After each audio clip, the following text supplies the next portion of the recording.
নায়লা দরজার দিকে ফিরে তাকাতেই দেখতে পেল টম অত্যন্ত গম্ভীর ও রুক্ষ মুখাবয়ব নিয়ে ভেতরের দিকে এগিয়ে আসছে। তা দেখে সে ঠোঁটের কোণে তীব্র উপহাসের হাসি ফুটিয়ে বলল, মিস্টার জেমস, এখানে আপনার ঠিক কি প্রয়োজন? টম তার দিকে বরফশীতল চোখে তাকিয়ে বলল, জ্যাকলিনকে এখনই ছেড়ে দাও। আপনি খুব ভালো করেই জানেন যে ওর ওই জঘন্য নোংরামির কারণেই ভ্যালেরি আজও আইসিইউতে এক জ্যান্ত লাশের মতো অবচেতন অবস্থায় পড়ে আছে। এমন পরিস্থিতিতে কোন অধিকারে আপনি আমাকে ওকে ছেড়ে দিতে বলছেন? নায়লা এক কড়া পাল্টা প্রশ্ন ছুড়ে দিল। তুমি আজ ওকে এখান থেকে নিচে ছুঁড়ে ফেলে দিলেও ভ্যালেরি হুট করে জ্ঞান ফিরে পাবে না, আর ও ইতিমধ্যেই নিজের ভুলের জন্য যথেষ্ট শাস্তি পেয়ে গেছে, টম নিজের মতো করে যুক্তি দেখাল। নায়লা তীব্র তাচ্ছিল্যের সুরে বলল, কি শাস্তি পেয়েছে ও? টম নিজের ভ্রু কুঁচকাল। নায়লার এমন একরোখা ও অবাধ্য মনোভাব তার কাছে বিন্দুমাত্র ভালো লাগছিল না। জ্যাকলিনের অবস্থা ইতিমধ্যেই এতটা শোচনীয় ও বিধ্বস্ত হয়ে যাওয়ার পরও মেয়েটি যে তাকে বিন্দুমাত্র ছাড় দিতে রাজি নয়, তা টমকে বেশ বিরক্ত করে তুলল। তুমি যদি আজ ওকে এই জানলা দিয়ে নিচে ফেলে দাও, তবে তুমি খুব স্পষ্টভাবেই রেনফোর্ড পরিবারের সাথে এক মস্ত বড় শত্রুতা তৈরি করবে। আর এই ঘটনার জেরে যদি রেনফোর্ড গ্রুপ এবং সামোনার গ্রুপের মধ্যে কোনো বড় ধরনের সংঘাতের সৃষ্টি হয়, তবে সামোনার পরিবারের মানুষেরাও তোমাকে কিন্তু সহজে ক্ষমা করবে না, টম করা ভাষায় হুঁশিয়ারি দিল। নায়লা নিজের চোখের ভ্রুজোড়া সামান্য উঁচিয়ে অত্যন্ত ধীরস্থির গলায় বলল, তাহলে দেখতে পাচ্ছি, মিস্টার জেমস, আপনি এই মুহূর্তে আমার ভবিষ্যতের ভালো মন্দের কথা চিন্তা করেই বড্ড ব্যাকুল হয়ে উঠেছেন, তাই তো? তার কণ্ঠস্বরের তীব্র ব্যঙ্গাত্মক সুর শুনে টমের চোখের দৃষ্টি আরও বেশি হিংস্র ও শীতল হয়ে উঠল। তোমার মনের ভেতর ঠিক কি কুটিল উদ্দেশ্য লুকিয়ে আছে তা আমার জানার প্রয়োজন নেই, তবে তুমি যদি আজ এই চার দেওয়ালের মাঝে দাঁড়িয়ে ওকে নিচে ছুঁড়ে ফেলার দুঃসাহস দেখাও, তবে আমি তোমাকে কোনো অবস্থাতেই সহজে ছেড়ে দেব না। আর এটা ভুলে যেও না যে ডেমন সামোনার এই দুনিয়ার কোনো সর্বশক্তিমান ঈশ্বর নন যে সে তোমাকে সবসময় নিজের ডানার নিচে ঢাল বানিয়ে আগলে রাখবে। তারা দুজন বেশ কিছুক্ষণ একে অপরের চোখের দিকে স্থির দৃষ্টিতে তাকিয়ে রইল, যার ফলে পুরো রুমের ভেতরের বাতাস এক চরম উত্তেজনা আর গুমোট শান্তিতে ভারী হয়ে উঠল। বেশ কয়েক সেকেন্ডের এক নিথর নীরবতার পর নায়লা অবশেষে অত্যন্ত ঠান্ডা গলায় বলল, ভ্যালেরি যদি আজ কোনো উপায়ে জানতে পারত যে যে মেয়েটি তার জীবনটা এভাবে ধ্বংসের মুখে ঠেলে দিয়েছে, আপনি আজ নিজের সমস্ত ক্ষমতা দিয়ে তাকেই বুক দিয়ে আগলে রাখছেন, তবে ও নিজেকে এই দুনিয়ার সবচেয়ে বড় অন্ধ ভাবত যে সে কোনোদিন আপনার মতো একটা মানুষকে ভালোবেসেছিল। টম নিজের চোখ দুটো সামান্য ছোট করে বলল, এটা সম্পূর্ণ আমার আর ওর মধ্যকার ব্যক্তিগত বিষয়। এই নিয়ে মাঝখান থেকে দালালি বা বিচার করার কোনো অধিকার তোমার নেই। আমি আজকের মতো ওকে ছেড়ে দিতে পারি, কিন্তু মাথায় রাখবেন, পুরো অধ্যায় কিন্তু এখানেই শেষ হয়ে যাচ্ছে না, নায়লা অত্যন্ত কড়া ভাষায় থ্রেট দিয়ে রাখল। এটুকু বলেই নায়লা নিজের পেছনের দেহরক্ষীদের নির্দেশ দিল জ্যাকলিনকে ছেড়ে দেওয়ার জন্য এবং টমকে একপাশে পাশ কাটিয়ে ধীর পায়ে রুম থেকে বের হয়ে গেল। মাত্র 2 মিনিটের ব্যবধানে পুরো রুমের ভেতর মেঝের ওপর পড়ে থাকা সেই বিধ্বস্ত ও অর্ধনগ্ন জ্যাকলিন এবং টম ছাড়া আর কোনো তৃতীয় মানুষ অবশিষ্ট রইল না। টম! জ্যাকলিন অঝরে কাঁদতে কাঁদতে মেঝে থেকে হাত বাড়াল। টমের পুরো মুখমণ্ডল মুহূর্তের মধ্যে তীব্র ক্ষোভ ও ঘৃণায় কালো হয়ে গেল। নিজের এই নোংরা মুখে আমার নাম ধরে আর কোনোদিন ডাকবে না, জ্যাকলিন। আমাদের অতীতের কিছু পুরনো স্মৃতির কথা মাথায় রেখে এটাই শেষবারের মতো আমি তোমাকে এই মস্ত বড় নরক থেকে উদ্ধার করলাম। আজ থেকে শুরু করে আগামী ভবিষ্যতে আমাদের যখনই যেখানে দেখা হবে, আমরা একে অপরের জন্য সম্পূর্ণ অচেনা একজোড়া মানুষ ছাড়া আর কিছুই নই। আর হ্যাঁ, আজকের পর থেকে যদি আমি জানতে পারি যে তুমি ভ্যালেরির ক্ষতি করার জন্য সামান্যতম কোনো চাল চেলেছ, তবে মাথায় রেখ, তার জন্য আমি তোমাকে এর চেয়ে 100 গুণ বেশি নরকন্ত্রণা ভোগ করাব। জ্যাকলিনের মনের ভেতর এক চরম আতঙ্ক দানা বেঁধে উঠল। সে কোনোমতে মেঝের ওপর থেকে ভর দিয়ে উঠে দাঁড়িয়ে হন্তদন্ত হয়ে টমের পথ আগলে ধরার আপ্রাণ চেষ্টা করল। টম, আমি ঈশ্বরের নামে কসম খেয়ে বলছি, আমি শুধু ভ্যালেরির কিছু আপত্তিকর ছবি তুলে ওগুলো দিয়ে ওকে একটু ভয় দেখাতে চেয়েছিলাম যাতে ও তোমার জীবন থেকে চিরকালের জন্য দূরে সরে যায়। ওর শরীরের এত বড় ক্ষতি করার মতো কোনো কুটিল উদ্দেশ্য আমার মনে এক ফোঁটাও ছিল না। সে নিজের কথাটি পুরোপুরি শেষ করার আগেই টম আচমকা নিজের এক হাত বাড়িয়ে জ্যাকলিনের গলা অত্যন্ত শক্ত মুঠোয় চেপে ধরল। বাতাসের অভাবে জ্যাকলিনের দম যেন এক নিমিষে বন্ধ হয়ে আসতে চাইল, সে নিজের 2 হাত দিয়ে অনবরত টমের হাতটি সরিয়ে দেওয়ার মরণপণ চেষ্টা চালাতে লাগল, কিন্তু টমের সেই দানবীয় শক্তির সামনে তার সমস্ত চেষ্টা মুহূর্তের মধ্যে ধুলোয় মিশে গেল। টমের চোখের মণি দুটো তখন এক চরম ঘৃণা ও তীব্র বিতৃষ্ণায় জ্বলজ্বল করছিল। জ্যাকলিন, তুমি যেদিন নিজের সমস্ত সম্পর্ক চুকিয়ে একা একা দেশ ছেড়ে বিদেশে পাড়ি জমিয়েছিলে, আমাদের মধ্যকার গল্পটা ঠিক সেই সেকেন্ডেই চিরকালের জন্য শেষ হয়ে গিয়েছিল। আমি আশা করি এই কুৎসিত সত্যটা তুমি নিজের ওই নির্বোধ মাথায় খুব ভালো করে ঢুকিয়ে নেবে। এটুকু বলেই সে এক তীব্র ঝটকায় তাকে মেঝের ওপর ছুঁড়ে ফেলে দিল এবং নিজের মনের ভেতর বিন্দুমাত্র কোনো মায়া বা আবেগ না রেখে সোজা রুম থেকে বের হয়ে চলে গেল। আজ যদি জ্যাকলিনের মা শার্লট নিকোলস নিজে এসে জোনাথনের সামনে হাত জোর করে প্রাণভিক্ষা না চাইতেন এবং অতীতে টমের প্রাণ বাঁচানোর সেই মস্ত বড় উপকারের দোহাই না দিতেন, তবে টম আজ জ্যাকলিনের সাথে নাইলার চেয়েও 1000 গুণ বেশি নিষ্ঠুর আচরণ করতে বিন্দুমাত্র দ্বিধা করত না। এদিকে নাইলা মাত্র হোটেলের প্রধান ফটক পার হয়ে বাইরের রাস্তায় এসে দাঁড়িয়েছে, ঠিক তখনই তার ফোনের স্ক্রিনের ওপর হাসপাতালের একটি জরুরি নম্বর ভেসে উঠল। ফোনটি কান বরাবর নেওয়া মাত্রই ওপাশ থেকে জানানো হল যে ভ্যালারি এই মাত্র নিজের চোখের পাতা মেলেছে এবং তার জ্ঞান ফিরে এসেছে। এই অবিশ্বাস্য ও আনন্দের খবরটি নিজের কানে শোনা মাত্রই নাইলার চোখের মণি দুটো এক চরম স্বস্তি ও পরম সুখে চকচক করে উঠল। নিজের ভেতরের এই উপচে পড়া আবেগকে শান্ত করতে তার বেশ কয়েক সেকেন্ড সময় লেগে গেল। আমি এখনই ঝড়ের গতিতে ওখানে আসছি, সে ওপাশে তড়িঘড়ি করে উত্তর দিল এবং ফোনটি কেটে স্পেন্সারের দিকে ফিরল। মিস্টার স্পেন্সার, আজ আপনার এই মস্ত বড় সাহায্যের জন্য আপনাকে অনেক অনেক ধন্যবাদ। আর দয়া করে আমার পক্ষ থেকে ছোটকাকাকেও একরাশ কৃতজ্ঞতা জানিয়ে দেবেন। আজ যদি ওনার এই অসামান্য সাহায্যটুকু আমার সাথে না থাকত, তবে আমরা কোনোদিনই এত দ্রুত এই জঘন্য অপরাধের পেছনের আসল সত্যটা টেনে বের করতে পারতাম না। আমি অন্য কোনোদিন সুযোগ বুঝে নিজে দাঁড়িয়ে থেকে ওনাকে ধন্যবাদ জানিয়ে আসব। স্পেন্সার বিনীতভাবে নিজের মাথা নাড়ল। তার কোনো প্রয়োজন নেই, ম্যাম, এটা তো আমার চাকুরির সুবাদে আমার পরম দায়িত্ব ছিল।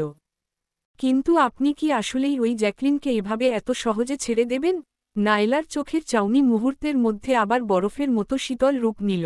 অবশ্যই না, তবে যেহেতু ভ্যালারি এই মাত্র নিজের জ্ঞান ফিরে পেয়েছে, তাই আমি সবার আগে হাসপাতালে গিয়ে ওর শারীরিক পরিস্থিতি নিজের চোখে দেখে নিশ্চিত হতে চাই, তারপর ঠান্ডা মাথায় সিদ্ধান্ত নেব যে ওই অপরাধীদের শাস্তির জন্য আমার পরবর্তী পদক্ষেপ ঠিক কী হবে।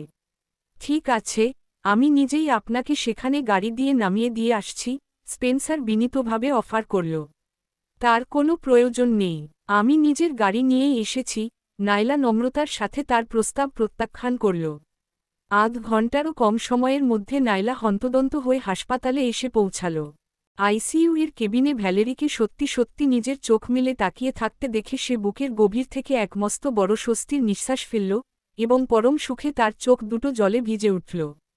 ফবি শেরসবি যখনই দরজার পাশে নাইলাকে দাঁড়িয়ে থাকতে দেখলেন, ওনার পুরো মুখমণ্ডল মুহূর্তের মধ্যে এক চরম অসন্তোষে কালো হয়ে গেল।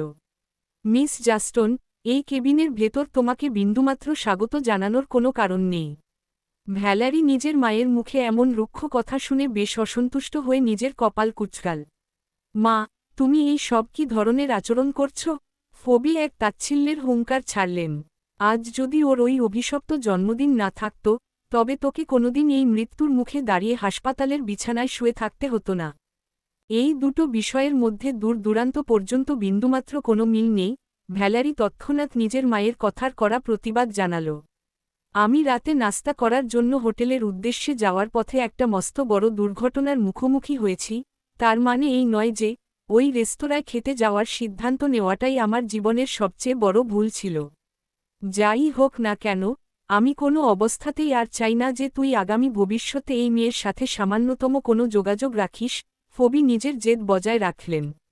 আমি নিজের জীবনে কার সাথে বন্ধুত্ব রাখব আর কার সাথে সম্পর্ক চুকিয়ে দেব, তা সম্পূর্ণ আমার নিজের ব্যক্তিগত বিষয়, এই নিয়ে মাঝখান থেকে মাথা ঘামানোর কোনো অধিকার তোমার নেই। ভ্যালারি বেশ দৃঢ় কণ্ঠে নিজের অবস্থান জানিয়ে দিল। তুই? ফবি রাগে ও তীব্র অপমানে একদম ফেঁসে গেলেন, ওনার পুরো মুখমণ্ডল মুহূর্তের মধ্যে ধবধবে সাদা হয়ে গেল। সেই নিজের হাতের বাটিটি এক তীব্র ঝটকায় টেবিলের ওপর আছড়ে ফেলে গর্জে উঠলেন, ঠিক আছে, তুই এখন নিজের পায়ে দাঁড়িয়ে অনেক বড় হয়ে গেছিস, তোকে শাসন করার ক্ষমতা আমার আর নেই। আমিই বরং এই চোখের সামনে থেকে চলে যাচ্ছি। ফবি যখন রাগ করে ঘর থেকে বের হয়ে যাওয়ার জন্য পা বাড়ালেন, নাইলা তখন পরিস্থিতি সামাল দিতে অত্যন্ত দ্রুততার সাথে বলল, মিসেস উইয়ার, দোহাই আপনার, আপনি রাগ করে বাইরে যাবেন না। আমি শুধু ভ্যালারি সত্যি সত্যি জ্ঞান ফিরে পেয়েছে কি না তা নিজের চোখে এক পলক দেখার জন্য এসেছিলাম। আপনার এখান থেকে চলে যাওয়ার কোনো প্রয়োজন নেই, আমি নিজেই এখন বিদায় নিচ্ছি। এটুকু বলেই নাইলা ভ্যালেরির দিকে ফিরে তাকাল। ভ্যালারি, আমি অন্য কোনোদিন সময় সুযোগ বুঝে তোমাকে আবার ভালো করে দেখতে আসব। নাইলা, ভ্যালারি নিজের মুখের কথাটি পুরোপুরি শেষ করার আগেই নাইলা দ্রুত পায়ে ঘুরে দাঁড়িয়ে কেবিনের বাইরে চলে গেল। ভ্যালারি এক চরম অসন্তুষ্টি ও ক্ষোভ নিয়ে ফবির দিকে তাকাল। এবার তো তোমার মনের আশা পুরোপুরি পূরণ হল, তুমি এবার খুশি তো? ফবি নিজের ঠোঁট দুটো শক্ত করে চেপে বললেন, আমি স্রেফ ওই মেয়েটাকে এক ফোঁটাও সহ্য করতে পারি না। তোর নিজের ভালো চাইলে ওর থেকে যত পারিস দূরে থাক। নিজের জন্মদাতা মা যে কোনো অবস্থাতেই নিজের কুটিল সিদ্ধান্ত থেকে এক চুলো নড়বেন না তা খুব ভালো করে বুঝতে পেরে ভ্যালারি ওনার সাথে আর নতুন করে কোনো কথা না বাড়িয়ে মুখ ফিরিয়ে নেওয়াটাই শ্রেয় মনে করল। এদিকে নাইলা মাত্র হাসপাতালের মেইন গেট পার হয়ে বাইরের ফুটপাতে এসে দাঁড়িয়েছে, ঠিক তখনই একটা আলিশান কালোকায়েন গাড়ি অত্যন্ত দ্রুতগতিতে ঝড় তুলে সরাসরি তার গায়ের দিকে ধেয়ে এল। গাড়িটি ঠিক নাইলার শরীরের ওপর আছড়ে পড়ার আগে সেকেন্ডে রাস্তার বুক চিরে ব্রেকের এক বিকট কানফাটানো আওয়াজ প্রতিধ্বনিত হল এবং গাড়িটি নাইলার শরীর থেকে মাত্র 10 সেন্টিমিটার দূরত্বে এসে থমকে দাঁড়াল। মুহূর্তের মধ্যে ড্রাইভিং সিটের দরজাটি এক ঝটকায় খুলে গেল এবং ক্লার্ক অত্যন্ত শীতল ও হিংস্র মুখাবয়ব নিয়ে গাড়ি থেকে নিচে নেমে এল। তুমি এই অসময়ে এই জায়গায় ঠিক কিসের দালালি করছ? সে অত্যন্ত রুক্ষ গলায় প্রশ্ন করল। তোমার তো নিজের ব্যবসায়িক সফর শেষ করে অন্তত 3 দিন পর শহরে ফিরে আসার কথা ছিল। তাহলে তুমি আজ হুট করে এই মাঝরাস্তায় কিভাবে এসে হাজির হলে? নাইলা উল্টো পাল্টা প্রশ্ন ছুড়ে দিল। ক্লার্ক তার কথার কোনো উত্তর না দিয়ে অত্যন্ত তীক্ষ্ণ চোখে জেরা করল, তুমি এই হাসপাতালের ভেতর ঠিক কার সাথে দেখা করতে এসেছিলে? নাইলা নিজের ভ্রু কুঁচকাল, তার কণ্ঠস্বরও আগের চেয়ে বহুগুণে শীতল রূপ নিল। তোমার মুখের এই জেরার সুর ঠিক কিসের ইঙ্গিত দিচ্ছে, ক্লার্ক? ক্লার্ক এক অবহেলার হুঙ্কার ছাড়ল। কিসের ইঙ্গিত দিচ্ছে?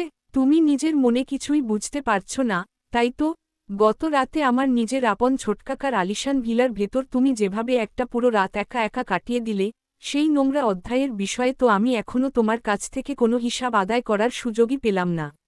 ড্যামনের সাথে তার কোনো একটা নোংরা সম্পর্ক তৈরি হয়েছে।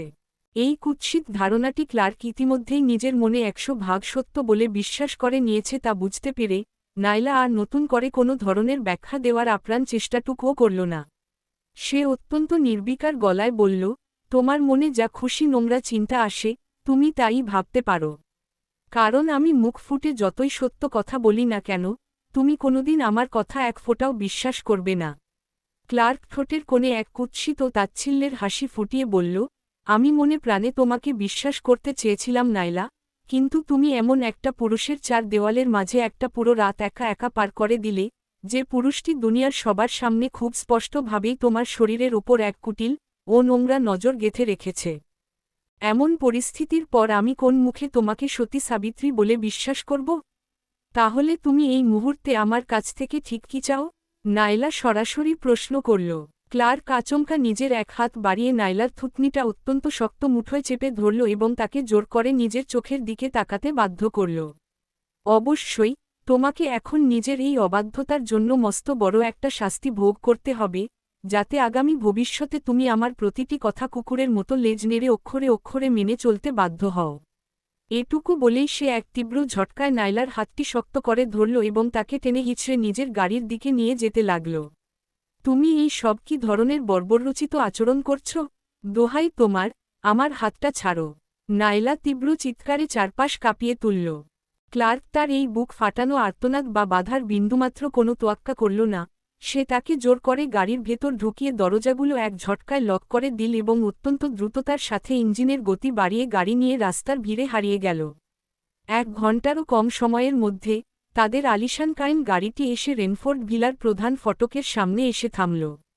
গাড়ি থেকে নিচে নামো, ক্লার্ক অত্যন্ত কড়া ভাষায় নির্দেশ দিল। আমি কোনো অবস্থাতেই এই গাড়ি থেকে নিচে নামব না। তুমি নিজের মনের ভেতর ঠিক কী ধরনের কুৎসিত পরিকল্পনা সাজিয়ে রেখেছ, তা আগে আমার সামনে পরিষ্কার করে বলো। নাইলা গাড়ি থেকে নামতে পরিষ্কার অস্বীকৃতি জানিয়ে পাল্টা জেরা করল। ক্লার্ক আর কোনো কথা না বাড়িয়ে গাড়ির দরজাটি এক ঝটকায় খুলে ফেলল এবং নাইলাকে জোরপূর্বক 2 হাত দিয়ে টেনে হিঁচড়ে গাড়ির বাইরে বের করে আনল। হঠাৎ এই তীব্র টানাহেঁচড়ার কারণে নাইলা নিজের শরীরের ভারসাম্য সামলাতে না পেরে মেঝের ওপর আছড়ে পড়ার উপক্রম হল এবং তার পায়ের হাই হিল জুতোটি আচমকা মচকে গেল। এক তীব্র ও অসহ্য যন্ত্রণার স্রোত তার পুরো পা বেয়ে মাথার মগজে গিয়ে আঘাত হানল, যার ফলে ব্যথার চোটে তার মুখ থেকে এক তীব্র আর্তনাদ বের হয়ে এল। ক্লার্ক অবশ্য তার এই কান্নার আওয়াজ যেন শুনতেই পেল না। সে অত্যন্ত নিষ্ঠুরভাবে তাকে টেনে হিঁচড়ে ভিলার ভেতরের লিভিং রুমে নিয়ে এল এবং এক চরম ঝটকায় তাকে সোফার ওপর ছুঁড়ে ফেলে দিল। এই মেয়েটাকে এখনই হাত পা বেঁধে মাটির নিচের অন্ধকার বেসমেন্টে নিয়ে গিয়ে বন্দি করে রাখো। আর হ্যাঁ, আমার সুনির্দিষ্ট অনুমতি ছাড়া আগামী কয়েকদিন একে এক দানা খাবার বা এক ফোঁটা পানীয় স্পর্শ করতে দেবে না। সে ঘরের কোনায় দাঁড়িয়ে থাকা নিজের বিশ্বস্ত কেয়ারটেকার ও দেহরক্ষীদের দিকে তাকিয়ে এই নিষ্ঠুরতম নির্দেশ জারি করল। সেই পরিচারিকারা নাইলাকে বিন্দুমাত্র কোনো প্রতিরোধ বা আত্মপক্ষ সমর্থনের সুযোগ দিল না, তারা তাকে জোর করে ধরে এনে সোজা মাটির নিচের অন্ধকার বেসমেন্টে ছুঁড়ে ফেলে দিল। এই বেসমেন্টটি সাধারণত বাড়ির পুরনো এবং সচরাচর ব্যবহার হয় না এমন হাবিজাবি জিনিসপত্র ফেলে রাখার জন্য ব্যবহার করা হতো, যার কারণে চারপাশের পরিবেশটা ছিল অত্যন্ত স্যাঁতস্যাঁতে, ঠান্ডা আর ঘুটঘুটে অন্ধকারে ভরা। তাকে ভেতরের দিকে ঠেলে দিয়ে দরজায় মস্ত বড় একটা তালা ঝুলিয়ে পরিচারিকারা যে যার মতো ওপরে চলে গেল। নাইলা নিজের পকেট থেকে ফোনটি বের করে স্ক্রিনের দিকে তাকাল, কিন্তু মাটির নিচে হওয়ায় সেখানে নেটওয়ার্কের কোনো সিগন্যাল ছিল না, যার ফলে অন্য কাউকে ফোন করে সাহায্য চাওয়ার শেষ আশাটুকুও তাকে চিরকালের জন্য ত্যাগ করতে হল। তার হাতের ফোনের স্ক্রিনের আলোটুকু নিভে যাওয়া মাত্রই পুরো বেসমেন্টটি আবার এক গভীর ও নিচ্ছিদ্র অন্ধকারে তলিয়ে গেল। রাত তখন আনুমানিক 10টা, ঠিক তখনই বেসমেন্টের ভারী দরজাটি এক বিকট শব্দে খুলে গেল এবং ক্লার্ক অত্যন্ত গম্ভীর ও হিংস্র মুখাবয়ব নিয়ে ভেতরের দিকে হেঁটে এল। তুমি কি নিজের মস্ত বড় ভুলটা এতক্ষণে অনুধাবন করতে পেরেছ? সে অত্যন্ত রুক্ষ গলায় প্রশ্ন করল। নাইলা তার দিকে ফিরে তাকাল, তার চোখের মনির ভেতর ক্লার্কের জন্য বিন্দুমাত্র কোনো মায়া বা উষ্ণতা অবশিষ্ট ছিল না। ক্লার্ক, কাল রাতের প্রতিটা ঘটনার সুনির্দিষ্ট ব্যাখ্যা আমি নিজের মুখে তোমাকে দিয়েছি। তুমি নিজে থেকে যদি অন্ধ সেজে সত্যটা বিশ্বাস করতে অস্বীকৃতি জানাও, তবে আমার কিছু করার নেই। আর আমি মনে প্রাণে বিশ্বাস করি যে আমি কোনো অন্যায় কাজ করিনি। ক্লার্কের পুরো মুখমণ্ডল মুহূর্তের মধ্যে তীব্র ক্ষোভ ও অপমানে আরও কালো হয়ে গেল, তার চোখের দৃষ্টি বরফের মতো শীতল রূপ নিল। যেহেতু তুমি নিজের মুখে নিজের পাপ স্বীকার করতে এতটাই অস্বীকৃতি জানাচ্ছ, তবে আজ সারা রাত তুমি এই অন্ধকারেই পড়ে থাকো এবং নিজের এই অবাধ্যতার কথা ঠান্ডা মাথায় বসে বসে চিন্তা করো। এটুকু বলেই সে এক তীব্র ঝটকায় ঘুরে দাঁড়িয়ে ঘর থেকে বের হয়ে গেল। বেসমেন্টের ভারী দরজাটি আবার বাইরে থেকে আটকে দেওয়া হল, যার ফলে বাইরের দুনিয়ার সামান্য আলোর রেখাটুকুও এক নিমিষে চিরকালের জন্য বিচ্ছিন্ন হয়ে গেল। পরের দিন সকালে ড্যামন সামোনার নিজে গাড়ি নিয়ে হন্তদন্ত হয়ে রেনফোর্ড ভিলার প্রধান ফটকের সামনে এসে হাজির হল। নাইলা এই মুহূর্তে ঠিক কোথায় আছে? সে ক্লার্কের মুখোমুখি হওয়া মাত্রই অত্যন্ত গম্ভীর কণ্ঠে প্রশ্ন করল। ক্লার্ক তার দিকে এক তীব্র তাচ্ছিল্য ও শীতল চোখে তাকাল। ছোট কাকা, আপনি যদি আজ নিজে থেকে আমার বাড়ির সীমানায় পা না রাখতেন, তবে আমি নিজেই খুব দ্রুত আপনার অফিসে গিয়ে আপনার মুখোমুখি হতাম। আমি ব্যবসায়িক সফরে দেশের বাইরে থাকা অবস্থায় আপনি কোন সাহসে আমার নিজের বিবাহিত স্ত্রীকে ফুসলিয়ে নিজের আলিশান ভিলার ভেতর নিয়ে গিয়ে সারা রাত আটকে রাখলেন? কাজটা একটু বেশি রকমের নির্লজ্জ আর বেহায়াপনা হয়ে গেল না, ছোটকাকা? ড্যামন নিজের কোকড়ানো ভ্রুজোড়া আরও কিছুটা শক্ত করল এবং অত্যন্ত কড়া ভাষায় নির্দেশ দিল, আমি তোমাকে শেষবারের মতো জিজ্ঞেস করছি, নাইলা এই মুহূর্তে ঠিক কোথায় আছে? আমি কোন সুবাদে আমার ঘরের স্ত্রীর খবর আপনার মতো একজন বাইরের মানুষের কাছে দাখিল করতে বাধ্য, বলুন তো? সে আমার বিবাহিত স্ত্রী, আর ওর ভালো মন্দের হিসাব রাখা সম্পূর্ণ আমার ব্যক্তিগত বিষয়, এই নিয়ে আপনার বিন্দুমাত্র মাথা ঘামানোর কোনো প্রয়োজন নেই। ক্লার্ক অত্যন্ত রুক্ষ গলায় পাল্টা জবাব দিল। তুমি মনে হয় একটা কুৎসিত সত্য খুব সহজেই ভুলে যাচ্ছ, ক্লার্ক। সে এই মুহূর্তে প্রসপেক্টাস টেকনোলজির একজন অত্যন্ত সম্মানিত ও অফিসিয়াল এমপ্লয়ি, ড্যামন তাকে বিনীতভাবে মনে করিয়ে দিল। ক্লার্ক ঠোঁটের কোণে এক কুৎসিত ও তাচ্ছিল্যের হাসি ফুটিয়ে বলল, আর খুব বেশি সময়ে ও এই পদে বহাল থাকছে না। আমি ওর স্বামী হিসেবে আজ ওনার পক্ষ থেকে এই চাকরির রেজিগনেশন লেটার আপনার টেবিলে জমা দিয়ে দিচ্ছি।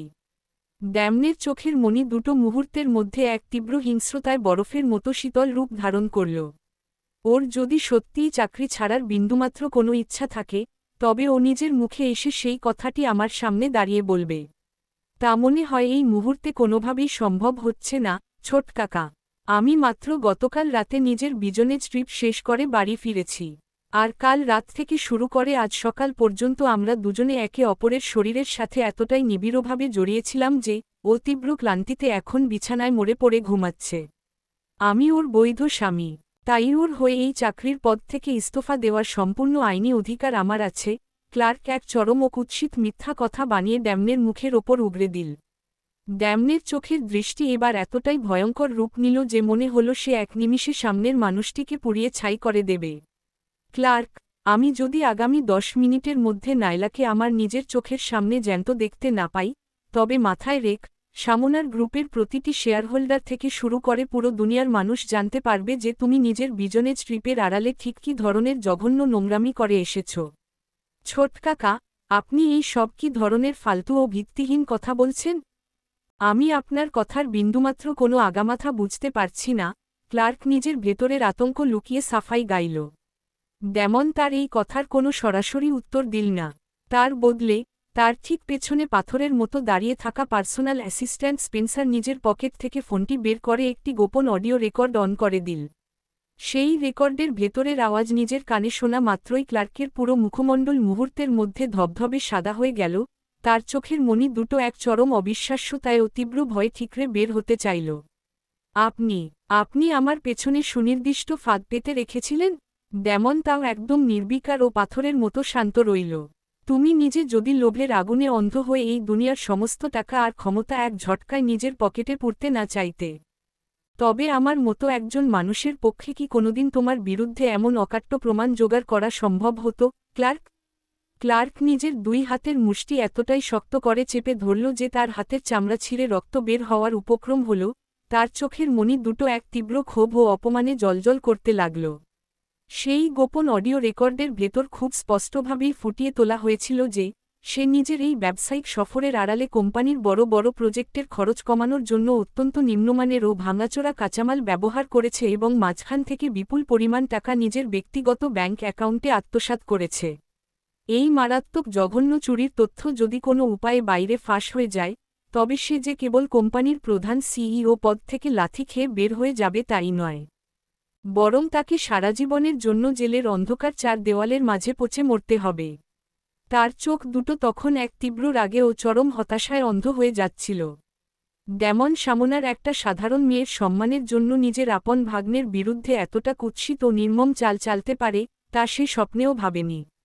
ক্লার্ককে ওভাবে নিথর ও স্তব্ধ হয়ে দাঁড়িয়ে থাকতে দেখে ড্যামন অত্যন্ত বরফশীতল গলায় বলল, আমি তোমাকে আর মাত্র 10 সেকেন্ড সময় দিচ্ছি। তুমি যদি নিজের ভালো চাও এবং এই মুহূর্তে মুখ ফুটে না বলো যে নাইলা ঠিক কোথায় আছে, তবে এই পুরো অডিও রেকর্ডটি শেয়ারহোল্ডারদের পাশাপাশি সরাসরি তোমার নিজের আপন দাদাজির পার্সোনাল মেইলে পাঠিয়ে দেওয়া হবে। মনের ভেতর তীব্র ক্ষোভ আর দেওয়ালে পিঠ থেকে যাওয়ার কারণে ক্লার্কের সামনে আর কোনো দ্বিতীয় পথ খোলা রইল না। সে অত্যন্ত অনিচ্ছা সত্ত্বেও গলার রগ ফুলিয়ে পরিচারিকাদের উদ্দেশ্যে চিৎকার করে বলল, মাটির নিচের বেসমেন্ট থেকে নাইলাকে এখনই বাইরে বের করে নিয়ে এসো। কিছুক্ষণের মধ্যেই সেই পরিচারিকারা দুই পাশ থেকে ধরে নাইলাকে ধীর পায়ে ওপরে নিয়ে এল।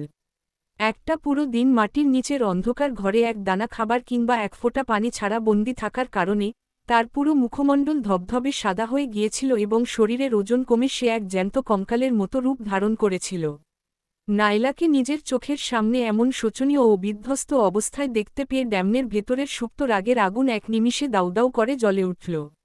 তুমি একটা পুরো দিন এই মেয়েটাকে ওভাবে পশুর মতো মাটির নিচের বেসমেন্টে বন্দি করে রেখেছিলে? ক্লার্কের মুখমণ্ডল তাও অত্যন্ত রুক্ষ ও পাথরের মতো শক্ত রইল। আপনি তো নিজের চোখেই সবকিছু খুব স্পষ্ট দেখতে পাচ্ছেন, ছোট কাকা, তবে আর শুধু শুধু এই ন্যাক্কারজনক প্রশ্ন করার কি প্রয়োজন?